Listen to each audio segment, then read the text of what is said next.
Hello and welcome back to my channel. My name is Sam. In today's video, I'm going to be sharing with you some books that I could not put down. So unputdownable, bingeable books that you won't want to put down. At least in my opinion. I have 12 books to share with you and a variety of different genres. So hopefully you will find something good to read no matter what genre that you have. I'm just gonna kind of go in random order. So the first book that we're gonna start out with is The Favorites by Layne Fargo. This is making its rounds everywhere right now, and for good reason. This one, I think if you really liked Daisy Jones and the Six by Taylor Jenkins Reid, I think you would enjoy this book because it is told in that documentary style where you are getting interviews from different people that are involved in these two main characters' lives and this big scandal that eventually happens. So just the way it's told, it keeps you so engaged. But we are following two competitive figure skaters throughout their life. This book starts out when they are 16 or 17 years old, possibly even 18, but they're still pretty young, pretty new to the world. They've got a lot of things going on in their life, and this, like I said, this just follows them throughout their life. It is messy, it is angsty, it is raw, it is real. These characters are so flawed. You are going to hate them at points in this, but it's just so real. And the emotions that you feel because of this book, oh my gosh, I could not put this book down. Could not put it down at all. So the next book that I'm going to recommend is a romance, and I'm going to go with a new release that has not left my mind since I finished it, and that is Deepened by Ali Hazelwood. I, up until this book, had not liked a single Ali Hazelwood book that I had read. This completely just threw me for a loop, okay? It threw me for a loop because the way that I love Scarlett and Lucas, and it's just so good, and it was so just well done, so entertaining. I did not want to stop reading this book, and then when it was over, I was so sad that it was over. So we're following, like I said, Scarlett and Lucas. Scarlett is a diver, but she has previously been hurt, and she's really having a mental block with getting back out there and doing the dives that she used to do. And then we have Lucas, who is our hero. He is an Olympian, he is a swimmer, and they go to the same college and they like the same things, okay?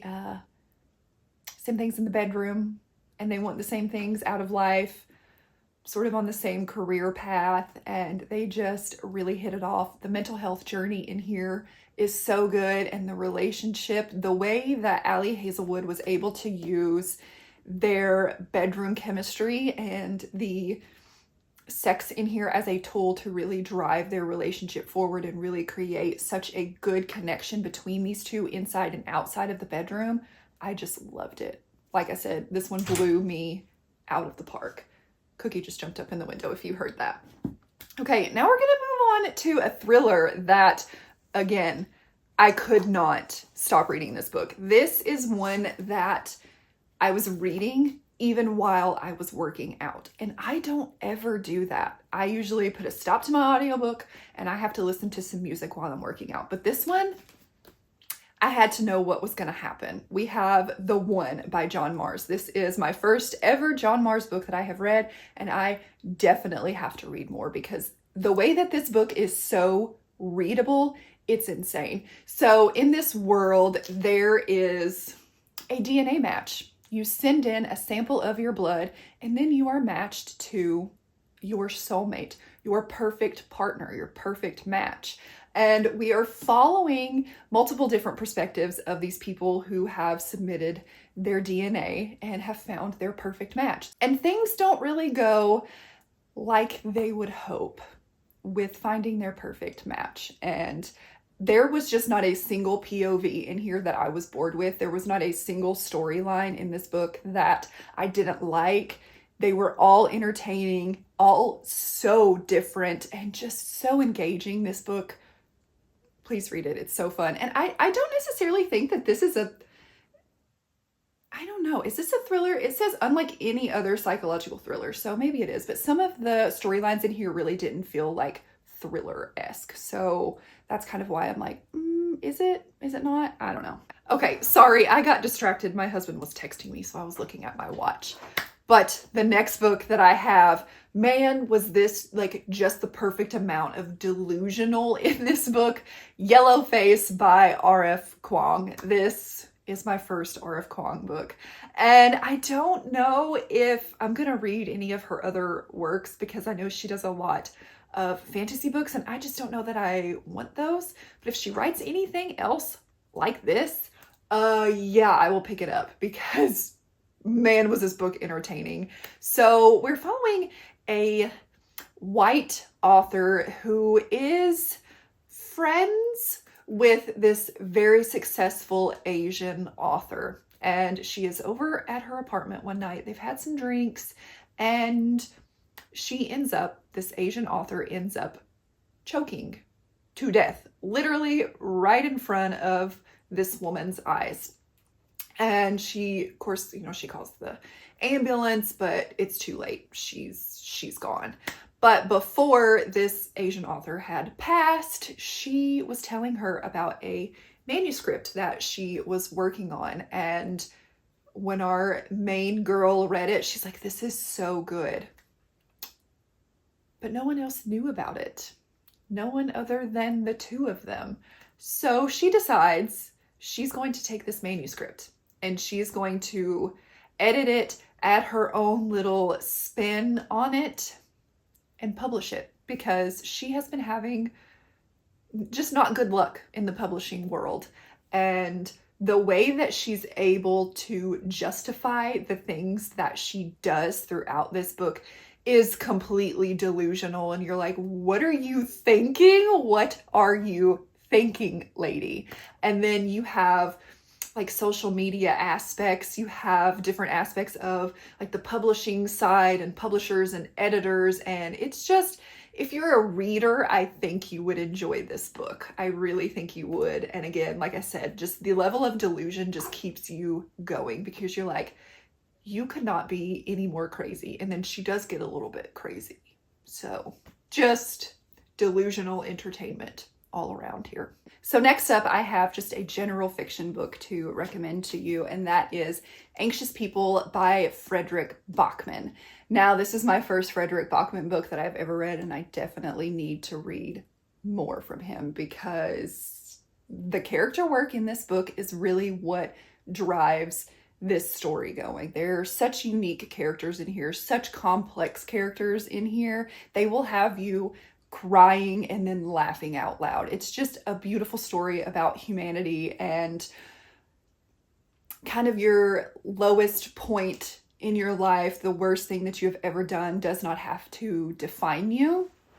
And that we've all made mistakes. We've all done things that we're not proud of. So this book starts out with a bank robbery gone wrong, and then it turns into a hostage situation. And that's where you have all of these characters who are stuck in this apartment in a hostage situation. And they end up getting to know each other very well. I flew through this book, could not put it down. I have tabbed this book, the quotes in here, just the relatability to some of these characters and what they've been through is just incredible. He does, well, I can't say like a general, he does good character work, but if his other books are anything like this one, he really excels at character work because this is really good.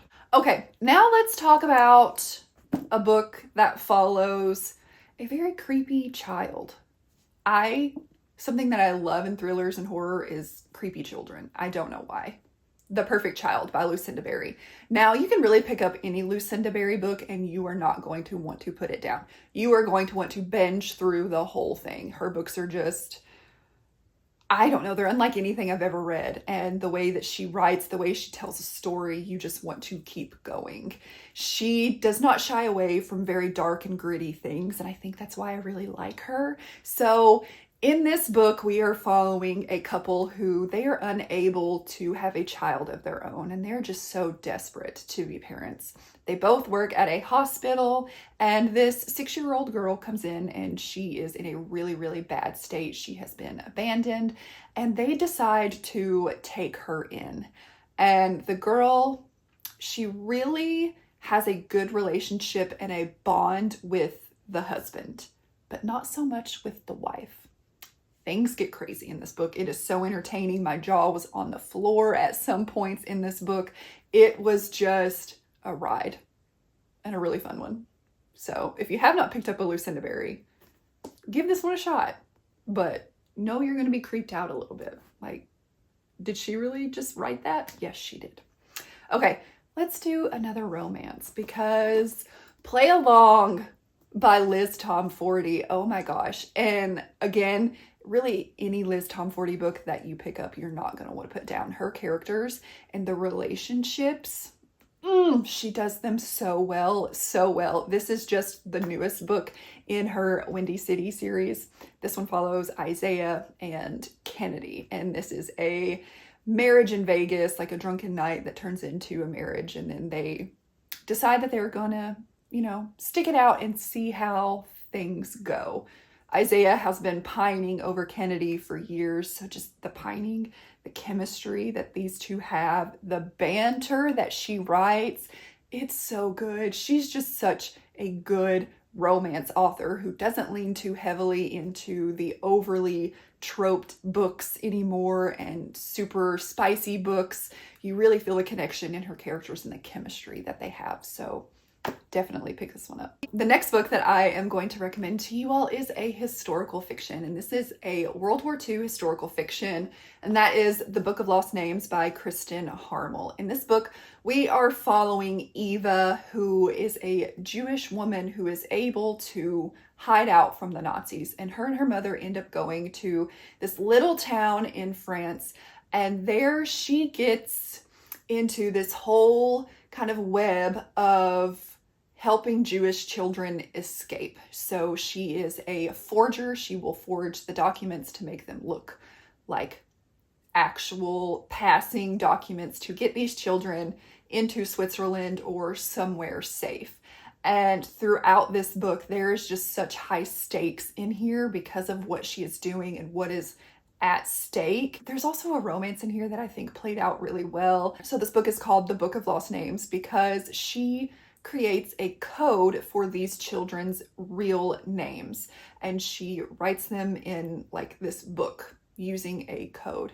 And that's how the book kind of starts out, is the book has gone missing and they find it and it's like all over the news, and she's like, that's my book. And so then you're sent like way back to World War II and you follow her story and her mother. Again, such high stakes, very just heartbreaking, the things that she had to go through, but still just overall such a good book. Okay, another romance that I have to share with you, and that is Funny Story by Emily Henry. Like a few other authors on this list, I think you can pick up any Emily Henry and just fly through it. She is such a good author. She keeps you engaged. Her characters are a little likable most of the time. So that just keeps you wanting to read and see like what's happening. So in this one, our hero and heroine have both been dumped and their partners are now dating each other. And so that kind of leaves these two just high and dry. So they end up moving in together. They're roommates, forced proximity. They really know nothing about one another and they're total opposites, but yet they still just work in such a really good way. The way that she's able to have these two just develop a friendship and then that slowly and naturally builds into a romantic relationship. I loved it. Emily Henry does such a good job of really good character work, really good like drama throughout, but also not being too much. She really fleshes out her characters and their romance and just their stories individually. So this is a really good one. You'll laugh. You might even cry. It's just good. Very entertaining stuff here. Okay, now let's go for this one. I think this is just like a psychological fiction book. I feel like when it was first published, people were really saying that it was a thriller, and I think that's kind of misleading for this book. I read this book when it came out. It is still one that I think about to this day, and it is one that I want everyone to read because, oh my gosh, The Push by Ashley Audrain. Wow, did this book sit with me. So for this book, I'm going to read you part of the blurb because I think that really just explains it so well. It says, a woman whose experience of motherhood is nothing at all what she hoped for and everything she feared.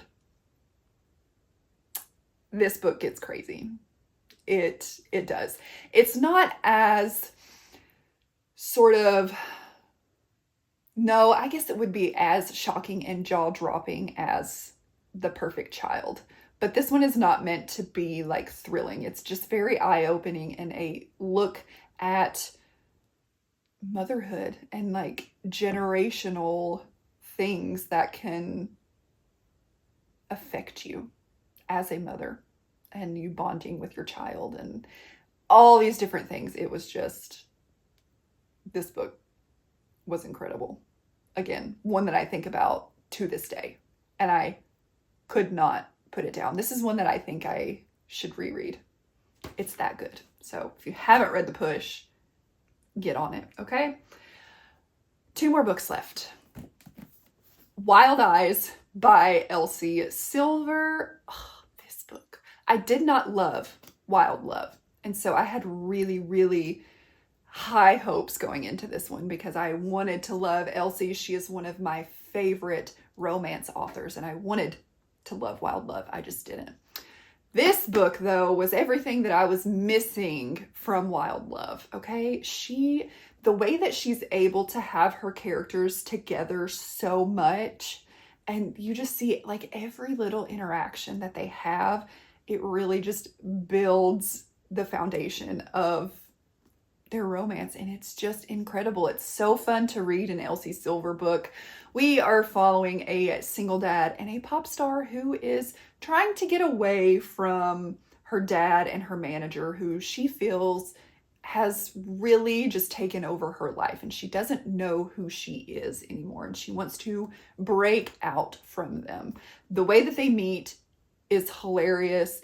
And then just her being in this small town away from everything she's ever known and all the luxuries that she's used to having. I really liked it. But there's more to her than just this spoiled pop princess, celebrity. She deals with different anxieties and just insecurities. And the way that Wes was able to show her that there is more to life and there's more to you and you can do more than you ever dreamed of. Oh my God, I loved it. And Wes is such a good hero. Such a good hero. Okay, this is what an Elsie Silver book should be. I loved every second of this. Okay, such a fun read and you won't want to put it down.